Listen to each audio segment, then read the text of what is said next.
The US has significantly lost its edge over the Horn of Africa, which has become highly contested, with almost all major powers trying to control the corridor between the East and the West. Under Joe Biden, the US is following the Obama blueprint of the Arab Spring to destabilize the region and spur it into a season of civil wars, giving it an opportunity to gain hold of the strategic Horn of Africa. While its earlier attempts have been failing in the face of a combine of Djibouti, Eritrea, and Ethiopia, which stalled any adventurism from the US, the Biden administration has come up with another plan. This time, it has approached Sudan.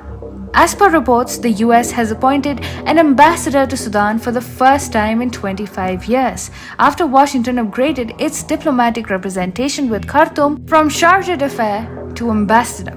While Sudan has stayed away from the current crisis in Ethiopia, this action by the USA just after the short-lived military coup in Sudan tells us how Washington is making use of Sudan to fulfill its agenda after being denied passage by Djibouti for an intended attack on elected government of Ethiopia.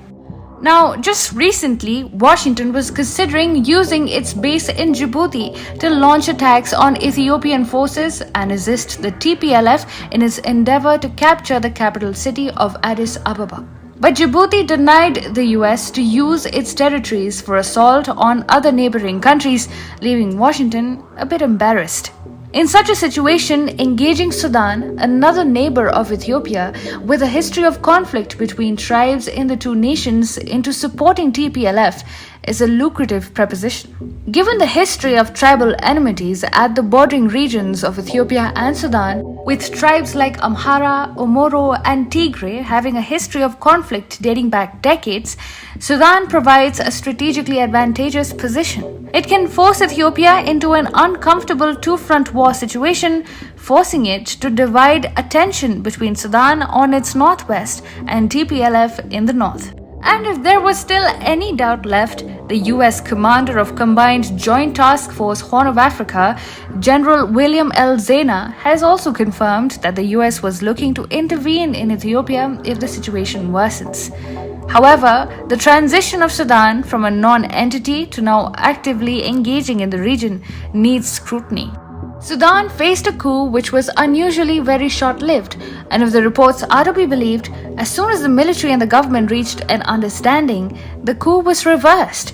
While the exact translation between the two parties cannot be specified, it is a fact that the policy of Sudan towards Ethiopia changed, leading to skirmishes and increase in humanitarian assistance to TPLF. Things became clear with the sudden US appointment of an ambassador to Sudan after 25 years.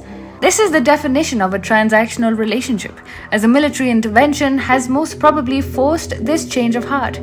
While the Sudanese military will get weapons and equipment from the US, Washington will be able to ensure that the Ethiopian government is weakened and subsequently sending the country and the region into a never-ending cycle of tribal civil war.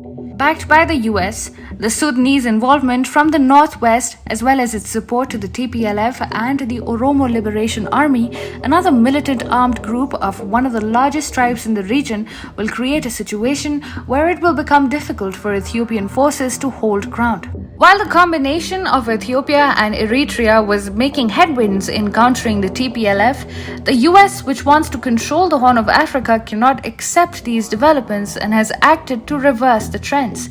The friendly relations between Eritrea and Ethiopia is what stands in the way of the TPLF from defeating the government forces, and this was the reason for the US sanctioning the Eritrean army too. Now, as the US sets up its base in Sudan, it will be able to supply arms and ammunition to the TPLF and other regional tribal armed militias like OLA to resist Ethiopia's attempt to keep the country together. And if things escalate further, the US could also use Sudan to launch strikes on the Ethiopian government and break up the nation as we know it. So, the Biden administration is clearly itching to go to war in Africa. But will the American people allow it this time?